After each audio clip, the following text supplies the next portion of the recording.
Հայաստան-Ադրբեջան հարաբերությունները մտել են նոր եւ ավելի կայուն փուլ։ Այս մասին են վկայում ԱՄՆ նախագահ Դոնալդ Թրամփի միջնորդությամբ Վաշինգտոնում Հայաստանի եւ Ադրբեջանի ղեկավարների միջև նախաստորագրված համաձայնագիրը։ Նախորդ տարվա օգոստոսի 8-ից հետո հայ-ադրբեջանական սահմանին չկան կրակոցների լարվածություն, ինչի մասին բազմիցս փաստել եւ հայտարարել են երկու կողմերն էլ։ Ավելին, համաձայնագրի նախաստորագրումից հետո Հայաստանը պարբերաբար Ադրբեջանից ներմուծում է վառելիք եւ ադրբեջանական տարածքով ներկրում ռուսական ղազախական ցորեն։ Խաղաղության համաձայնագրի վերջնական ստորագրմանը մեծապես նպաստեց նաեւ ԱՄՆ փոխնախագահ Ջեյ Դի Վենսի այցը տարածաշրջան, նախ Հայաստան, ապա Ադրբեջան։ Հայ-ադրբեջանական հարաբերությունների մասին խոսել է Ադրբեջանի նախագահ Իլհամ Ալիևը Մյունխենում Ֆրանս 24-ին տրված հարցազրույցում։ Նա հույս է հայտնել, որ ԱՄՆ նախագահի միջնորդությամբ նախաստորագրված համաձայնությունը հակամարտության ավարտն է եւ կլինի կայուն ու հարատև։ Այդ ժամանակվանից անցել է ավելի քան 6 ամիս եւ իրավիճակը Հայաստանի հետ մեր սահմանին շատ հանգիստ է։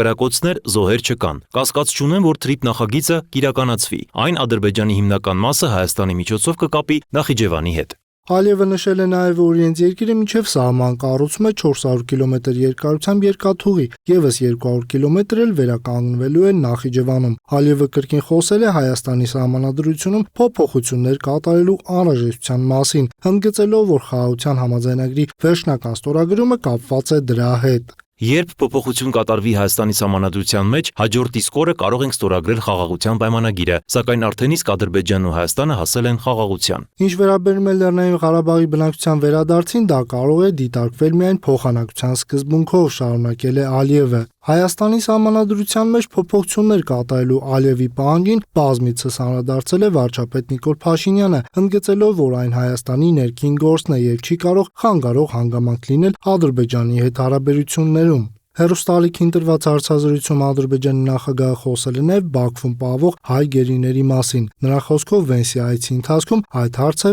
եւս քննարկվել է։ ԱՄՆ փոխնախագահը բարձրացրել է Ղարաբաղի ռեժիմի դատապարտված առաջնորդների հարցը, սակայն Բաքուն արտահայտել է իր դիրքորոշումը եւ չի վերադարձել այդ թեմային։ Նրանց ներում շնորհելու հնարավորությունը բացառվում է։ Բռնապետ Ալիևն ավելի հեռուն է գնացել, նա Լեռնային Ղարաբաղի ռազմաքաղաքական առաջնորդների դատավարությունը համեմատել է Նյուրնբերգյան դատավարությունների հետ, նշելով, թե նրանք իբրև մարդկության դեմ լուրջ հանցագործություններ են կատարել։ Նա նաև հավելել է, թե Արցախի ռազմաքաղաքական ղեկավարության հանցագործությունները գերազանցել են Երկրորդ համաշխարհային պատերազմի ժամանակ նացիստների կատարածը։